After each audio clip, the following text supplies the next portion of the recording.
नमो तस्य भगवतो अरहतो सम्मा सम्बुद्धस्य नमो तस्य भगवतो अरहतो सम्मा सम्बुद्धस्य नमो तस्य भगवतो अरहतो सम्मा सम्बुद्धस्य बुद्धं नमामि धम्मं नमामि संघं नमामि। तो भारत में चौर जब और छाया था अंधकार और मानव से मानव नहीं कर सकता था प्यार।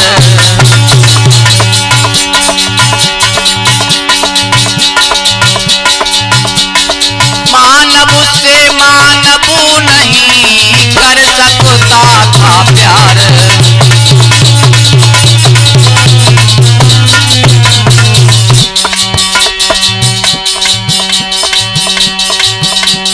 कर सकता था प्यार भय मनु ने इस भांति बनाए। पशुओं से भी गिरे हुए मेरे भाई शूद्र बताए। पशुओं से भी गिरे हुए मेरे भाई शूद्र बताए।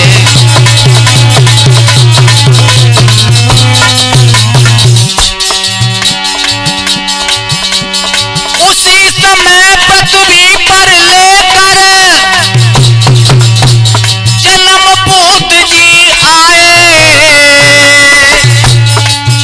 मानव मानव भाई भाई शुभ मार्ग हमें दर्शाए। हे मानव मानव भाई भाई शुभ मार्ग।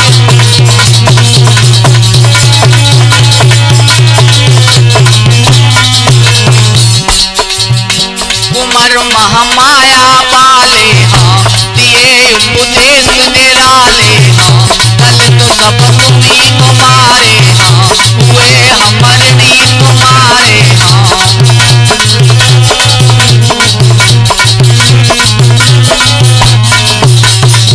हमारे श्रोता बंधुओं, इस भारत में मनवादियों ने मानव जाति को 4 वर्णों में बांट दिया था और शूद्र के लिए पुराणों में पशुओं से भी नीच बताया था। मेरे श्रोता बंधुओं, उसी समय इस भारत भूमि पर भगवान बुद्ध का जन्म हुआ और तो तीनों के दुख देख राजपाट छोड़ दियो। स्त्री परिवार कुल कुटुंब को विसार के और दुख के निवारण को वन में जा तप किया। सारे सुख छोड़ रूप जोगी का धार के।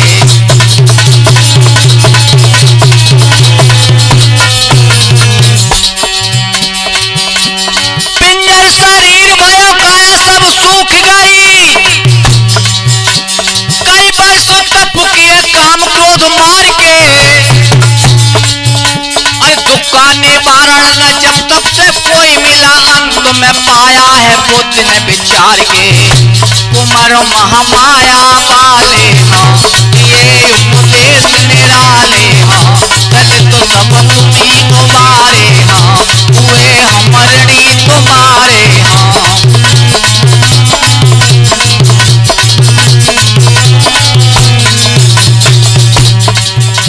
राजकुमार सिद्धार्थ ने गृह परिवार को त्याग करके 6 वर्ष घोर तपस्या करने के बाद बुद्ध गया में जाकर के बुद्धित्व को पाया। उस समय मानव कल्याण के लिए उपदेश दिए क्या? ईर्ष्या को छोड़ के आपस में प्यार करो और जीव के स्वादिष्ट जीव को न मारिए। अपने ही दुख समझ दूसरे के दुख जाने। चोरी इत्यादि भी वो 4 को विसारिए।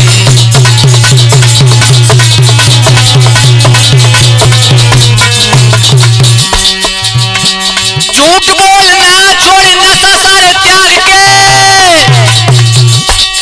बुद्ध के विचार भाई तन मन में धारिए। कहते अमर सिंह सुखी जीवन जो चाहो तो कर हार मोड़ पत्थर से न मारिए, कुंवर महामाया वाले हाँ ये उपदेश निराले हाँ, कल तो सब तुम्ही उबारे हाँ, हुए हमरणी तुम्हारे हाँ।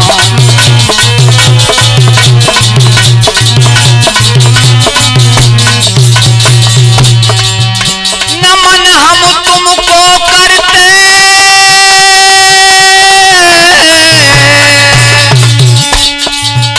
और श्रद्धा सुमनी आपके चरणों में अर्पित हम करते, इस श्रद्धा सुमनी आपके चरणों में अर्पित हम करते, इस श्रद्धा सुमनी आपके चरणों में अर्पित हम करते।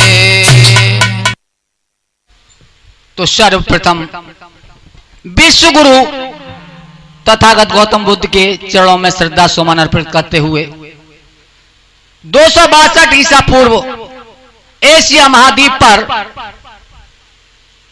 पुनः बुद्ध धम्म का प्रसार करने वाले सम्राट अशोक को नमन करते हुए, शिक्षा के अग्रदूत महात्मा ज्योतिबा फुले को नमन करते हुए, नारी शिक्षा की क्रांति ज्योति ममतामयी माता सावित्रीबाई फुले को नमन करते हुए एवं दलितों के मसीहा भारतीय संविधान के रचयिता बाबा साहब भीमराव अंबेडकर को श्रद्धा सुमन अर्पित करते हुए, आदर के योग बुजुर्गों, प्यार करने योग्य बच्चों एवं इस भारत भूमि पर पलने वाली हमारी पवित्र माता एवं बहनों एवं हम उम्र सभी श्रोता बंधुओं, आज हम आनंद स्टूडियो चैनल के माध्यम से दलितों के मसीहा भारत रत्न बाबा साहब भीमराव अंबेडकर के जीवन चरित्र को आप लोगों की सेवा में प्रस्तुत करने जा रहे हैं। इसके लेखक एवं गायक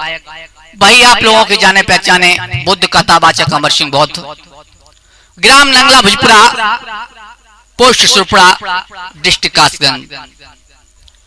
हमारे रिकॉर्डिंग करता है आनंद बौद्ध, हमारे संगीतकार हैं, ढोलक बजा रहे हैं देव सिंह शाह के ग्राम नंगला अतवल, और चिमटा बजा रहे हैं देव सिंह उर्फ मंत्री ग्राम सैले निवासी, और घड़ा की मधुर झनकार सुना रहे हैं पान सिंह शाह के ग्राम नंगला भोजपुरा। मेरे श्रोता बंधुओं, हमारे आनंद स्टूडियो चैनल के विशेष सहयोगी हैं हमारे ग्राम प्रधान श्रीमती रीना देवी, पत्नी गिरीशचंद गौतम, ये हमारे ग्राम नंगला भुजपुरा दोनों ही ग्राम के वर्तमान में प्रधान हैं, ये हमारे विशेष सहयोगी हैं। श्रोता बंधु, तो लीजिए आप लोगों की सेवा में प्रस्तुत है ये बाबा साहब का जीवन चरित्र। देव सिंह, अरे कलम भाई तैयार सभी को शीश झुकाता हूँ, भारत रत्न भीम जी का इतिहास सुनाता हूँ।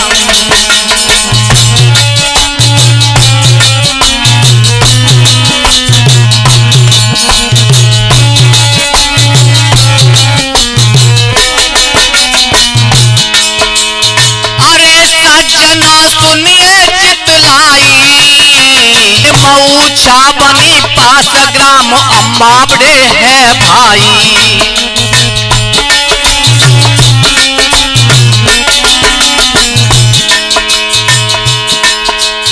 अरे है जनपद रत्नागिर भाई,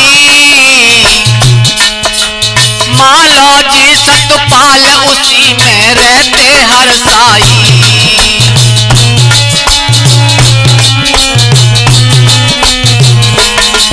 अरे मालो जी सतपाल उसी में रहते हर साई।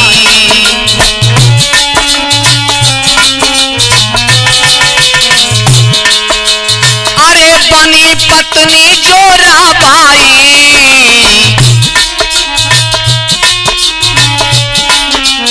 चार हुई संतान सज्जनों सुनिए चितलाई।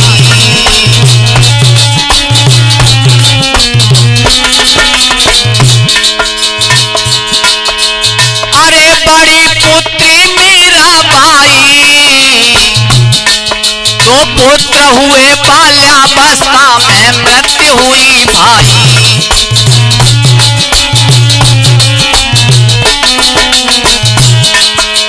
अरे पुत्र फिर चौथा पाया है प्रधान जी। अरे पुत्र फिर चौथा पाया है और नाम राम जी राव रखा, इतिहास बताया है।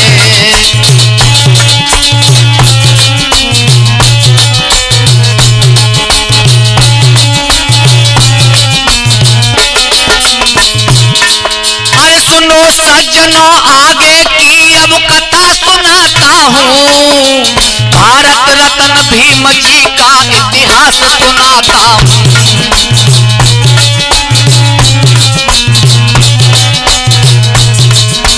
भारत रत्न भीम जी का इतिहास सुनाता हूँ।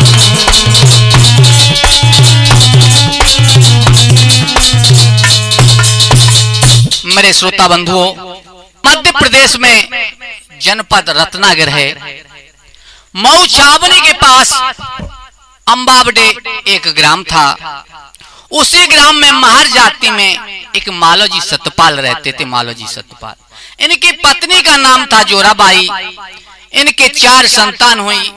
पहली संतान हुई जिसका नाम मीराबाई था। उसके बाद जो 2 पुत्र हुए जो बाल्यावस्था में ही मृत्यु को प्राप्त हुए।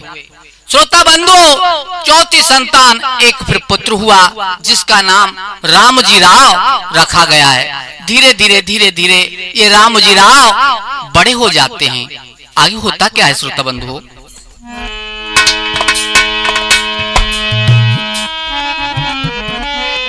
अरे रामजी राव जब बड़े हुए सब श्रोता सुनिए, चितलाई सब श्रोता सुनिए।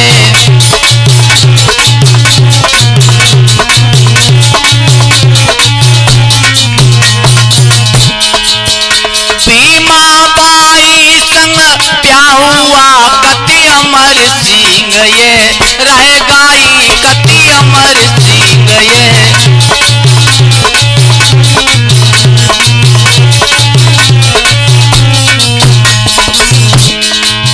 संतान हुई 14 इनकी, 9 की बालापन मृत्यु हुई 9 की बालापन।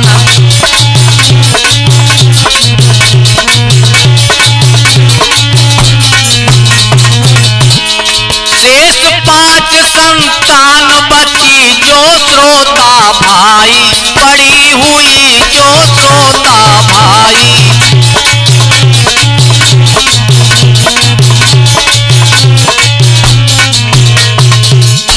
मेरे श्रोता बंधुओं, रामजी राव की पत्नी का नाम था भीमाबाई। भीमाबाई मोरवाड़कर ग्राम के सूबेदार पुरवाड़कर की पुत्री थी। इनसे शादी होने के बाद रामजी राव जो है मिलिट्री में भर्ती हो जाते हैं और अपने जो अंबावडेकर ग्राम था उसमें रहते थे। उस ग्राम को छोड़ करके मऊ ग्राम में आकर के रहने लगे हैं। हमारे श्रोता बंधुओं, इनके 14 संतान हुई। रामजी राव के 14 संतान हुई। 9 संतानें तो बाल्यावस्था में ही मृत्यु को प्राप्त हुई। शेष 5 संतानें ही बड़ी हुई। श्रोता बंधुओं, उनमें सबसे बड़ा पुत्र थे बालाराव और 2 पुत्री थी। उनका नाम था मंजुला और तुलसी।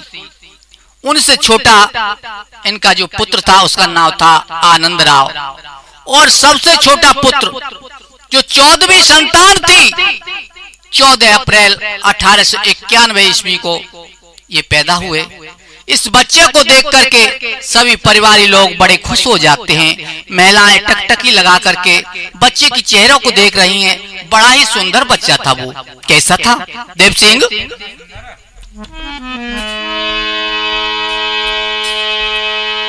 अरे घुंघराले केस शीश पर थे और समकमल फूल सुंदर आंखें,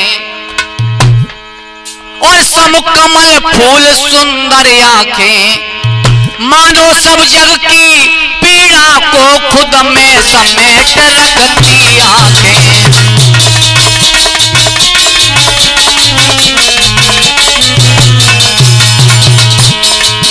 घुंघराले केस शीश पर थे,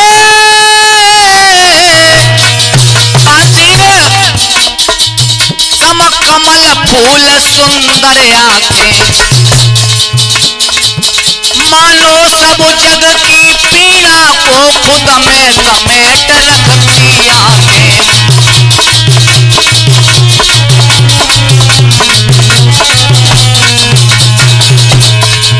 है होठ मधुर मन को मोहता,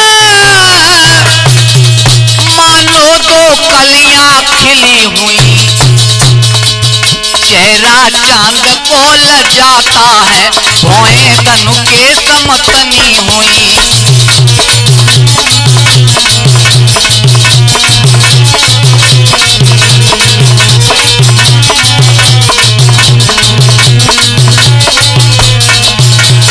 हमारे श्रोता बंधुओं ध्यान रखिए, हमारे संगीतकारों का परिचय है। देव सिंह बजाते ढोलक को, जो मीठी तान सुनाते हैं, मंत्री जी चिमटा बजा रहे, जो मंद मंद मुस्कुराते हैं।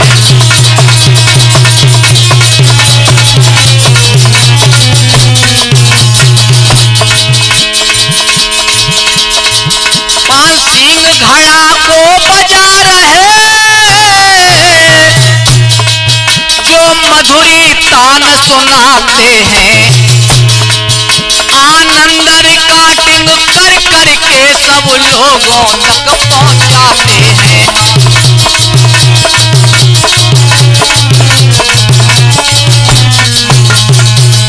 अमर सिंह धीरे धीरे कतना पुरए हैं, अरे सुनाए। अमर सिंह धीरे धीरे कतना पुरए हैं, अरे सुनाए।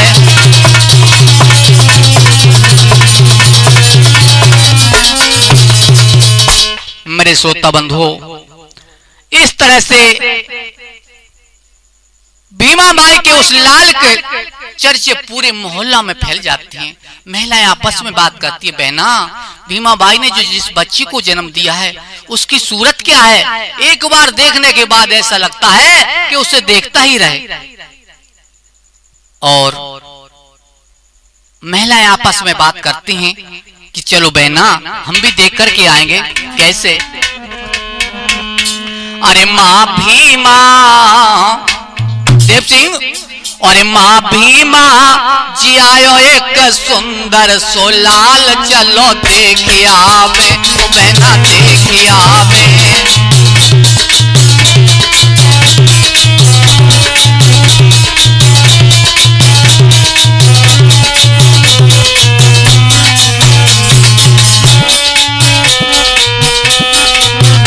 माँ भीमा जी आयो एक सुंदर सो लाल, चलो देखिया बे, बहना देखिया बे माँ।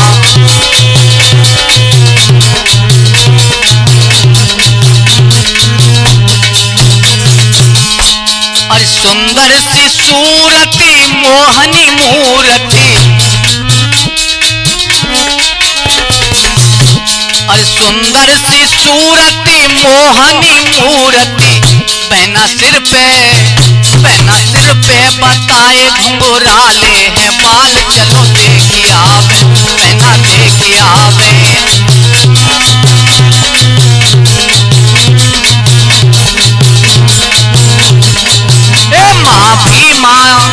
माँ भीमा जी आयो एक सुंदर सो लाल, चलो देखिया बे, बहना देखिया बे।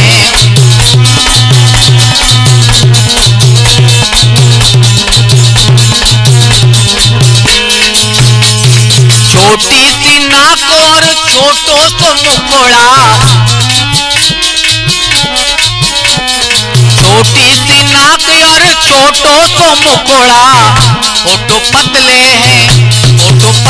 हैं बहना और नैना विशाल, चलो देखिया बे, बहना देखिया बे।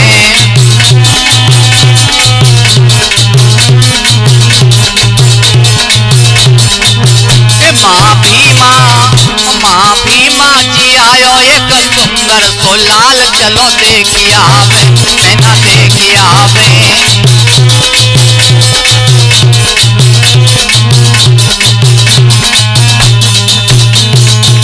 इस तरह से नंगर की नारियां जो है आपस में बात करती हैं, बहना चलो देख करके हम भी आते हैं कि माँ भीमा ने जिस लाला को जन्म दिया है बड़ा ही सुंदर है।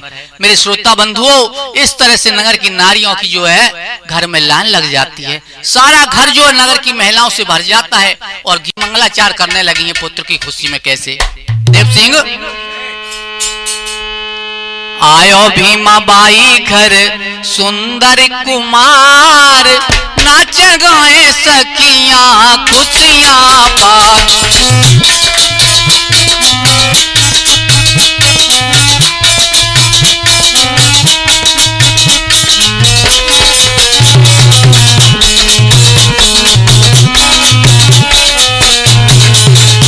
आयो भीमा बाई घर सुंदर कुमार, नाच गाए सखियां खुशियां पार। आयो भीमा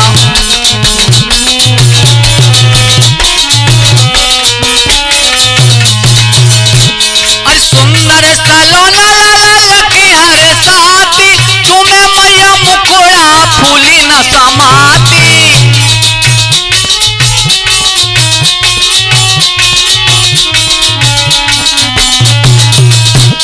सुंदर सलोना ललकी हर साथी, चूमे मैया मुकुड़ा फूली न समाती।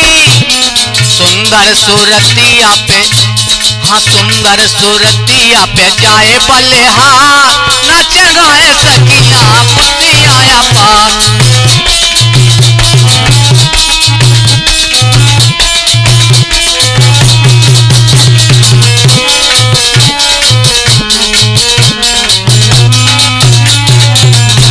अरे आयो भीमा बाई घर सुंदर कुमार, नाच गाए सखियां खुशियां पार।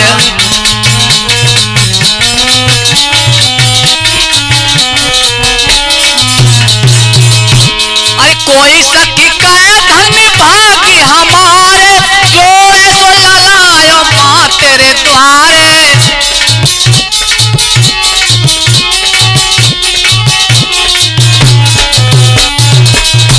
अरे कोई सखी कहे धन्य भागी हमारे, जो ऐसो ललायो माँ तेरे द्वारे।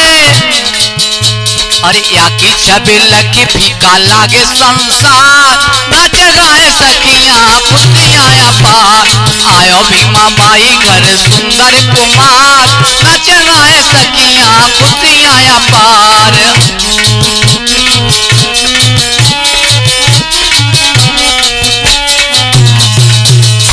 मेरे श्रोता बंधुओं, इस तरह से नगर की महिलाएं मिलकर के सभी मंगलाचार कर रही थी पुत्र की खुशी में। समय व्यतीत हुआ है, 6 दिन व्यतीत हो जाते हैं। एक बात आप लोगों को और बता दें, पहले नामकरण संस्कार करने के लिए भी शूद्रों के घर कोई नहीं आता था। सभी परिवारी लोगों ने मिलकर के बच्चे का नाम जो है भीमराव रखा है। ये भी बता दें नाम किस तरह से बनाते थे। आधा नाम पिता का लिया और आधा नाम माँ का लिया। पहले माँ का नाम लिया भीमाबाई से भीम और रामजी राव से राव। इस तरह से भीमराव जो है नाम रख दिया है।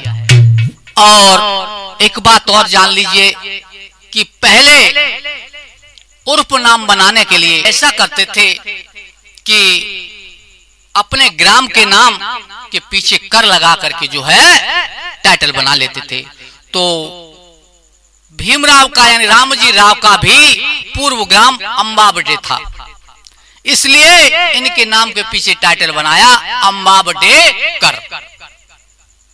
लेकिन आगे चल करके ये अंबाबटेकर का जो है शुद्ध सरल भाषा में बनाने के लिए इसे अंबेडकर कर लिया। इस तरह से इनका नाम भीमराव अंबेडकर पड़ा है। अब मेरे श्रोता बंधु, नामकरण संस्कार होने के बाद समय धीरे धीरे धीरे धीरे जो है गुजरने लगा है। अब क्या होता है कि ये रामजी राव मिलिट्री से जो रिटायर हो जाते हैं और रिटायर होकर के अपने गांव मऊ ग्राम को छोड़ करके सतारा ग्राम में आकर के जो है रहने लगे हैं। अब एक दिन मन में विचार किया है कि नौकरी तो जाती रही, लेकिन घर का खर्चा चलाने के लिए कुछ न कुछ तो करना होगा।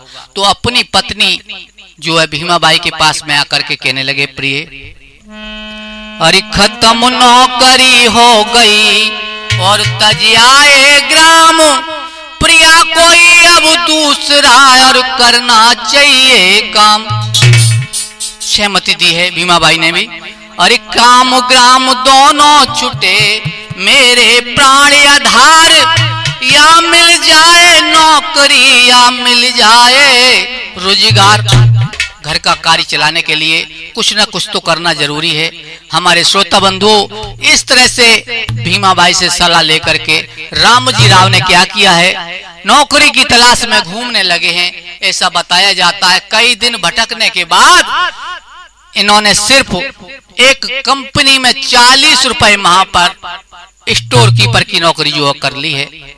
समय धीरे धीरे धीरे व्यतीत होने लगा है। भीमराव जो है 5 वर्ष के हो जाते हैं। कितने?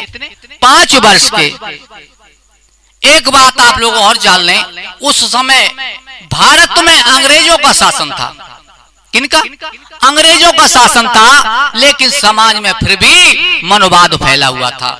हमारे श्रोता बंधुओं, उसी समय अंग्रेज सरकार ने भारतवासियों को पढ़ने के लिए जगह जगह स्कूल बनवाए, जिससे भारतवासी पढ़ सकें।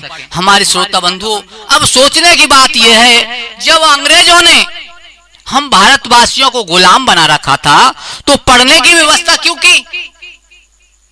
श्रोता बंधु, इसमें भी उनका भी स्वार्थ था, साथ साथ में हम लोगों का भी लाभ था। वो क्या बात यह थी कि भारत में ईस्ट इंडिया कंपनी की माध्यम से कुछ ही अंग्रेज जो भारत में आए थे, तो जो बड़े बड़े अधिकारी थे वो अंग्रेज थे, और जितने भी छोटे अधिकारी थे वो सभी भारतवासी थे।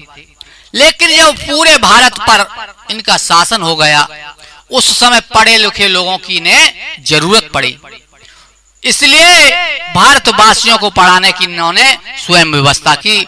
लेकिन भारत में पढ़े लिखे सिर्फ लोग ब्राह्मण ही लोग थे। मेरे श्रोता बंधु, अब अध्यापक भी ब्राह्मण ही थे, इसलिए भाई ये नहीं चाहते थे कि कोई शूद्र अथवा नारी पढ़ सके। मेरे श्रोता बंधु, इधर सुवर्ण के लोगों को पढ़ने जाते देख करके भीमराव का मन हुआ है कि हम भी पढ़ेंगे, और अपने पिताजी रामजी राव के पास आते हैं और हट कर जाते, पिताजी हम भी पढ़ना चाहते हैं। जब बच्चे की हट देखिए तो रामजी राव भीमराव को लेकर के और जो कैंप स्कूल में जो पहुंच जाते हैं, और अध्यापक से विनती की है, गुरुजी हमारे बच्चे का नाम लिख लीजिए, ये पढ़ना चाहता है। अध्यापक ने कहा, साफ साफ बतलाइए, जो मैं पूछूं बात, नाम बताओ अपना और बताओ जात। रामजी राव ने कहा, नाम रामजी राव है, मेरी जात महार, दाखिल सुत को कीजिए, मैं विनय करूं सरकार। गुरुजी मेरा नाम रामजी राव है, मेरे बच्चे का भीमराव नाम है, मेरी जात महार है, मेरे बच्चे का जो है एडमिशन कर लीजिए, मेरे बच्चे का दाखिला कर लीजिए। जो इतना सुना है, उस ब्राह्मण अध्यापक ने कहने लगा, नीच, तेरी हिम्मत कैसे हुई? महार जाति का, शूद्र जाति में पैदा होकर के जो पढ़ने की इच्छा करता है, निकल बाहर। और क्या बोला, ओ पाजी निकल यहां से तू, और कैसे हिम्मत की आने की, कैसे हिम्मत की आने की, और है नहीं जरूरत नीच कोई सूत्रों को शिक्षा पाने की।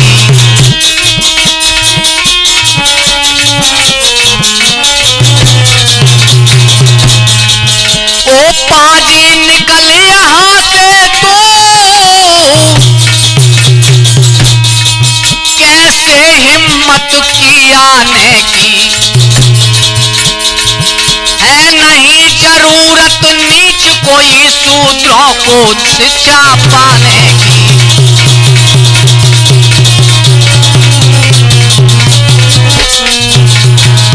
अरे तुम नहीं जानते, सेवा ही धर्म तुम्हारा है, जा करके सेवा कर्म करो, जा करके सेवा कर्म करो। सूरज को हाथ पकड़ने की है नीच मती कल्पना करो।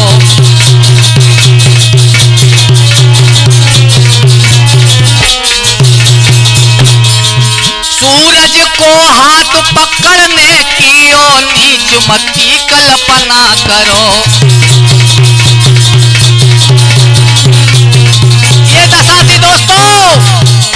धर्म नहीं जाना जीवन बिताया, धर्म नहीं जाना जीवन बिताया, धर्म नहीं जाना।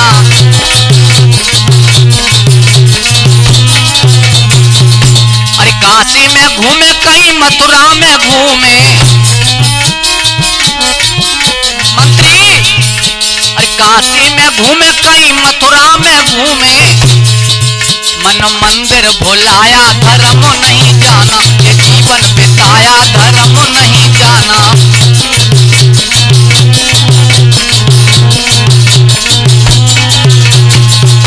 अरे खुद को दुखी देखो दिन रात रोता, खुद को दुखी देखो दिन रात रोता। और अरे गैरों को, हाँ गैरों को दुख दे के मन में सिहाया, धर्म नहीं जाना जीवन बिताया, धर्म नहीं जाना।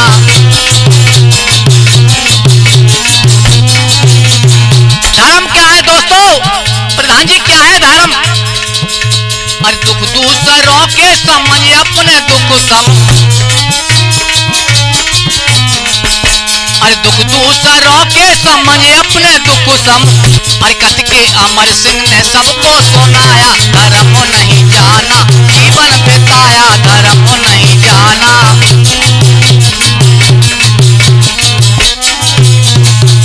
मेरे श्रोता बंधुओं, इस तरह से रामजी राव को उसने फटकार दिया है कि तुम्हारी हिम्मत कैसे हुई है शिक्षा पाने की है?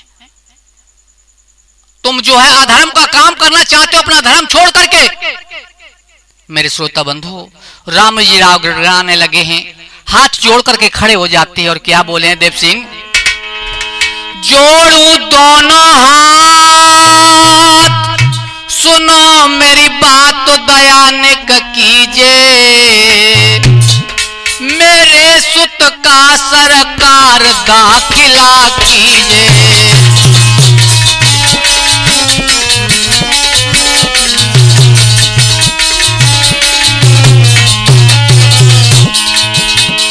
जोड़ू दोनों हाथ, सुनो मेरी बात दयानिक कीजिए, मेरे सुत का सरकार दाखिला कीजिए, मेरे सुत का सरकार।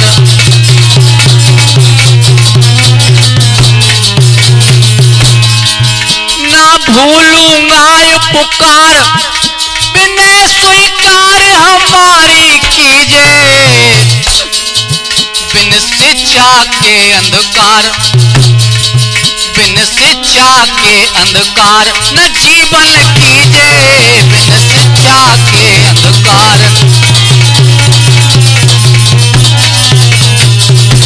और क्या बोले हैं देव सिंह? मेरे सुतकों से चित कर दीजिए, मेरे सुतकों से चित कर दीजिए, ना भूलूंगा ये पुकार मेरे सुत को।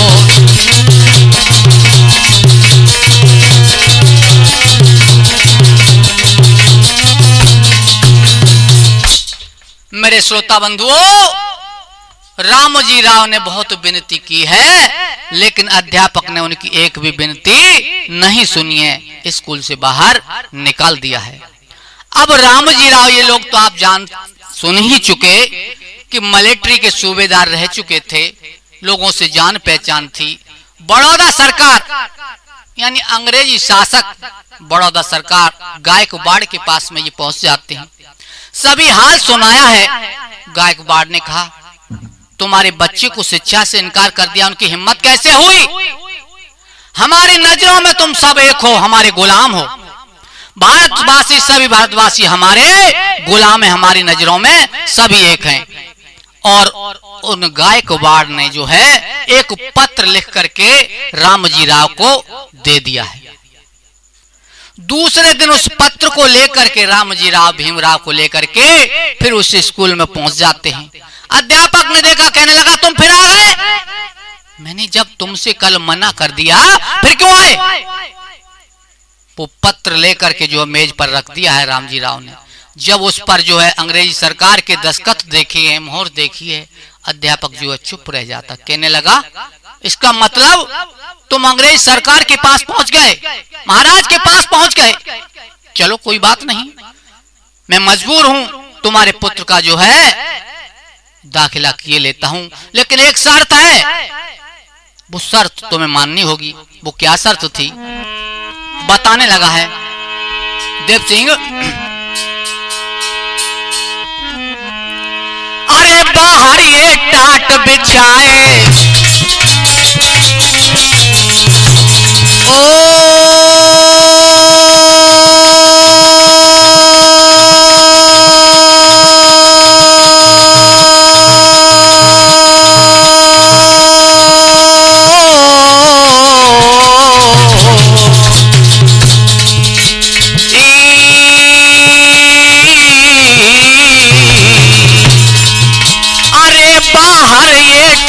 बिछाए, वो भी घर से लेकर आए।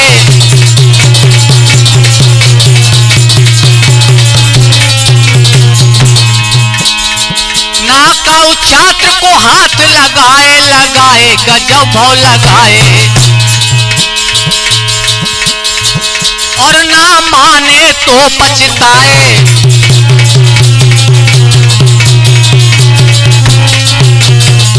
मंजूर शर्त सब कीनी है, मंजूर शर्त सब कीनी है, सुत दाखिल दियो कराए, मंजूर शर्त सब कीनी है।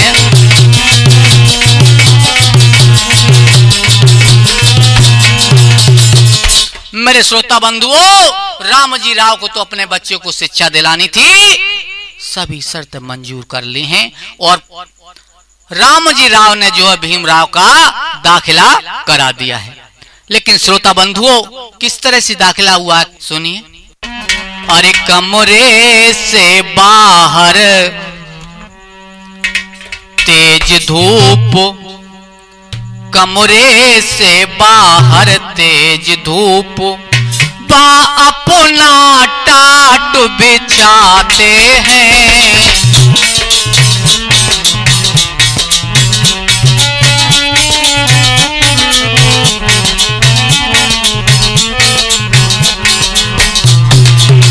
देव सिंह, कमरे से बाहर तेज धूप,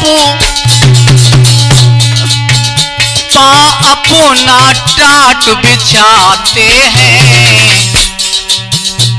जूते उतरे सब बच्चों के, जूते उतरे सब छात्रों के, पा जगह भीम जी पाते हैं।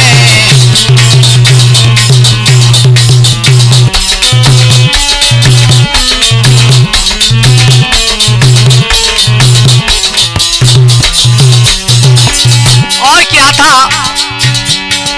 बात में कटोरा लगा लिया, पानी दूर से पिलाते हैं। कहकर अछूत पढ़ने आता, कहकर अछूत पढ़ने आता, लड़के सब हंसी उड़ाते हैं।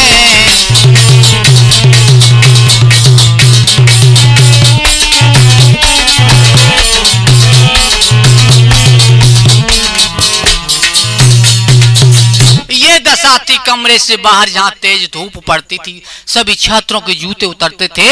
वहां पर भीम जी को जो अपना जो है बिस्तर अपना घर से टाट लाते थे, उसे बिछा करके वहां पर बैठ करके पढ़ते थे। ये दशा थी दोस्तों। एक दिन की बात है और तेज धूप से जब घर से आते हैं, पानी लाना भूल गए थे, प्यास से व्याकुल हो जाते हैं और अपने साथ पढ़ने वाले एक छात्र से कहने लगे, भैया हमें बहुत प्यास लगी है, हमें पानी पिला दो।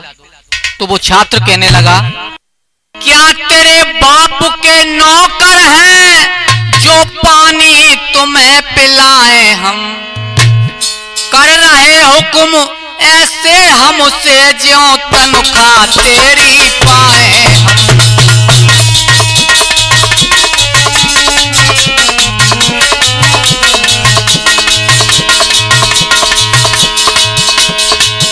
क्या तेरे बाप के नौकर हैं जो पानी तुम्हें पिलाए? हम कर रहे हुक्म ऐसे हमसे ज्यों तनख्वाह तेरी पाए हम।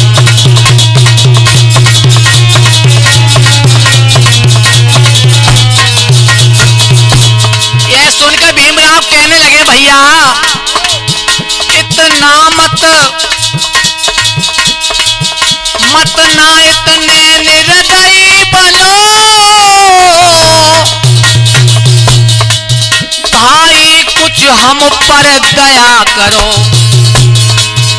भाई, कुछ हम पर दया करो।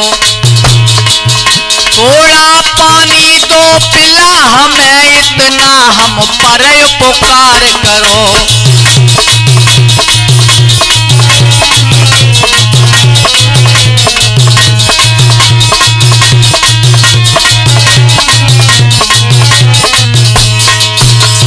मंत्री ये सुनकर के कहने लगा है, वो लड़का क्या आज तो पिलाए देता हूं, लेकिन इतना सुनते पानी कर तुमको पीना तो कल से घर से लेकर आओ।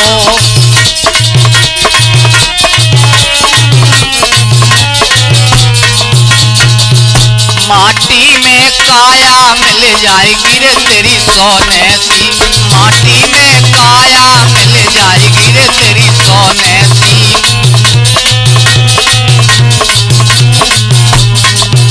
जब तक ये छोटे रहे इसे सहन करते रहे। अब 5वीं कक्षा में आ जाते हैं, अब बहुत बुरा लगने लगा ऐसा व्यवहार। आज पढ़ करके जब घर पर आए तो नेत्रों में आंसू भरे हुए थे, होठ कपकपा रहे थे। माँ भीमाबाई ने जब देखा, सीने से लगा लिया, बेटा क्या बात है? बताने लगे हैं, माँ अरे मैया कष्ट मोकु भारी, कोई सहारा दिखे मात ना।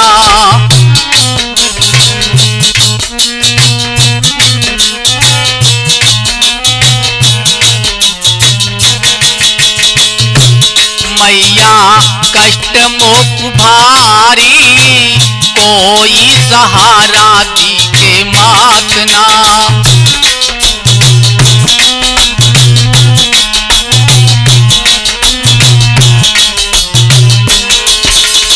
माँ ने कहा, बेटा आखिर बात क्या है? कैसे जाऊं पाठशाला, सब लड़के हमें सताते। माँ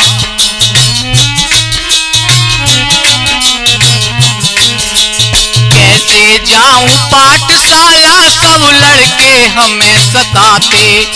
कहते हैं अछूत हमसे, माँ कहते हैं अछूत हमसे, और धूप में हमें बिठाते। कोई सुने ना हमारी, कोई सहारा दिखे मात ना।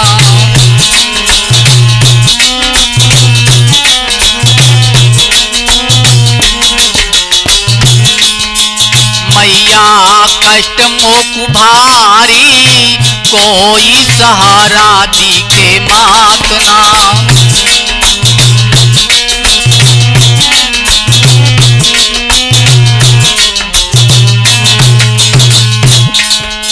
मेरी इस हालत पर करता कोई विचार नहीं है।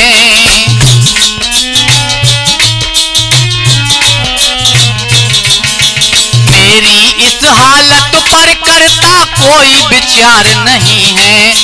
क्या नल की टोटी छूने का, क्या नल की टोटी छूने का भी अधिकार नहीं है। यही दुख मुख भारी कोई सहारा दिखे मात ना।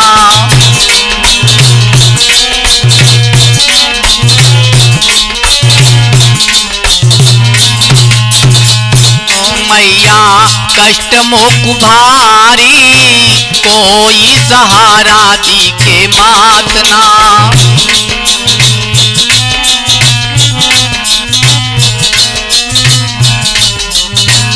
भीमराव कहने लगे माँ मैं क्या करूं, मैं बहुत पढ़ना चाहता था लेकिन कैसे होगी एमए बीए अभी 5वीं कक्षा।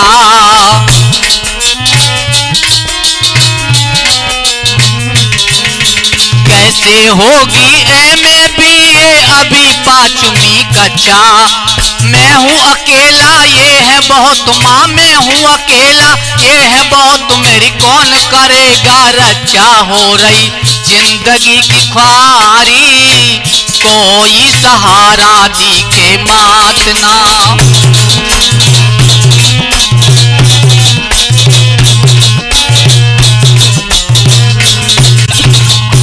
मैया कष्ट मुख भारी कोई सहारा दिखे मात ना।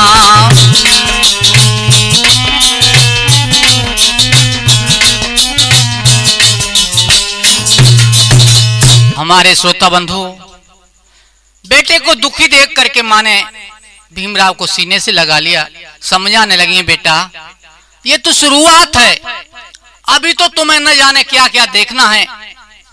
हम इस आशा को लगा करके तुम्हें पढ़ा रहे हैं कि जो दुख तुम्हें देखने को मिल रहा है वो तुम्हारे समाज के भाई बहनों को नहीं मिले। इसलिए हमारी आशा है कि सभी परेशानियों को उठा करके जो है शिक्षित बनो और अपने समाज का कष्ट दूर करो।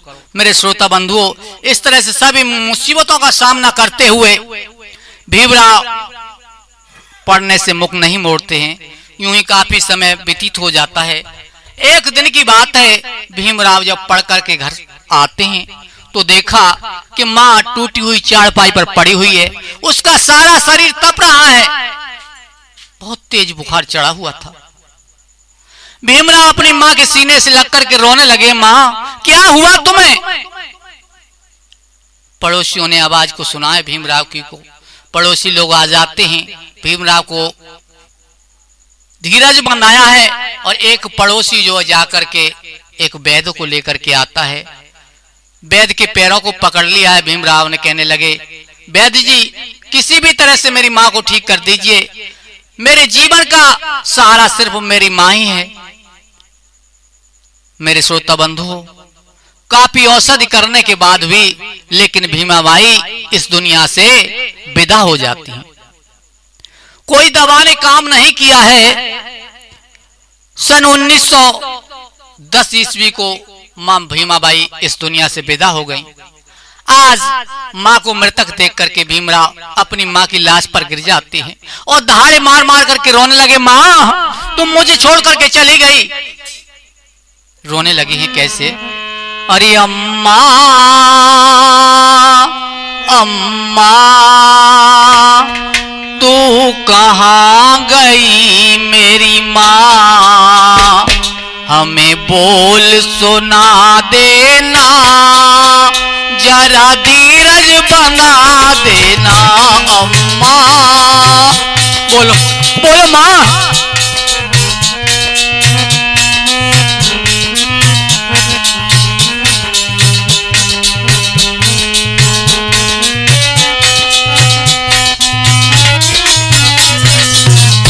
अम्मा अम्मा तू कहाँ गई मेरी माँ, हमें बोली सुना देना, जरा धीरज बना देना माँ।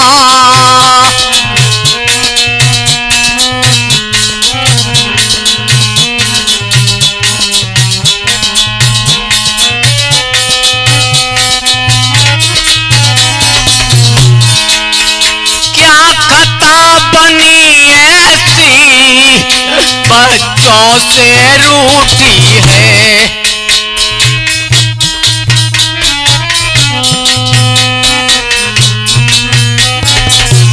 माँ आखिर हमसे ऐसी कौन सी खाता हो गई जो हमें छोड़ करके चली गई तुम?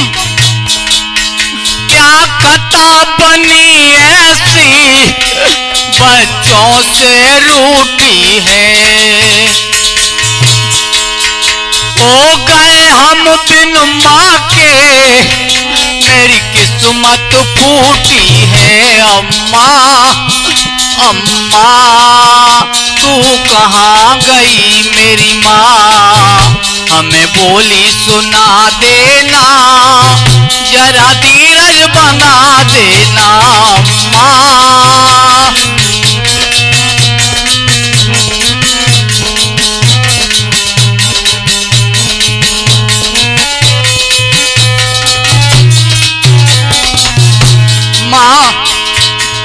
तेरे बिन माँ मुझको को धीर बनाएगा,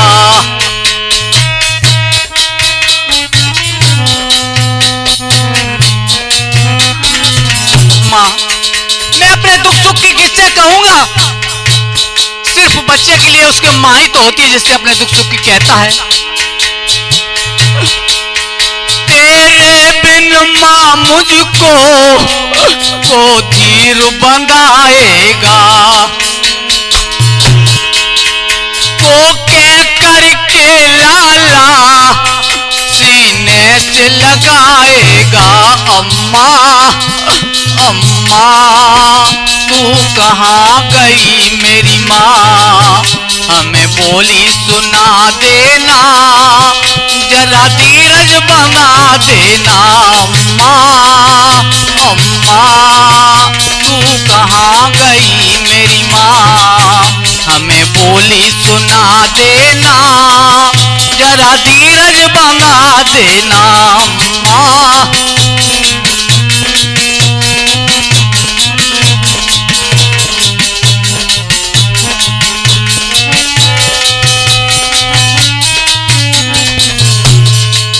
मेरे श्रोता बंधुओं, इस तरह से अपनी मां की लाश पर भीमराव रो रहे थे। पड़ोस की महिलाओं ने भीमराव को जो अलग किया है, अपने सीने से लगा करके धीरज बंधाया है। वो कहा है कि मरते के साथ कोई मरता तो नहीं है, सभी को तसल्ली बनानी होती है। मां भीमाबाई के सबका अंतिम संस्कार कर दिया गया है। समय कुछ व्यतीत हुआ है, उस गम को धीरे धीरे भूलने लगे हैं। भीमराव फिर पढ़ने के लिए स्कूल को जाने लगे हैं। एक दिन की बात है, वॉल्यूम हम यहीं पर समापन करते हैं। देव सिंह बजाते ढोलक को और मधुरी तान सुनाते,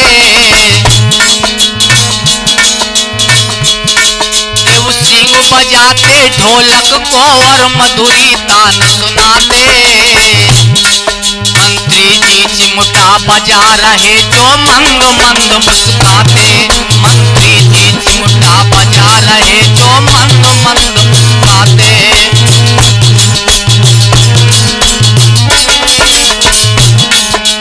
पान सिंह जी घड़ा बजा के मीठी तान सुनाते, पान सिंह जी घड़ा बजा कर मीठी तान सुनाते, आनंद रिकॉर्डिंग कर करके सब लोगों तक पहुंचाते, आनंद रिकॉर्डिंग कर करके सब लोगों तक पहुंचाते, आनंद रिकॉर्डिंग कर करके सब लोगों तक पहुंचाते, आनंद रिकॉर्डिंग कर करके सब लोगों तक पहुंचाते। मेरे श्रोता बंधुओं, जो आप लोगों ने अभी प्रोग्राम सुना, ये आनंद स्टूडियो चैनल के माध्यम से सुना।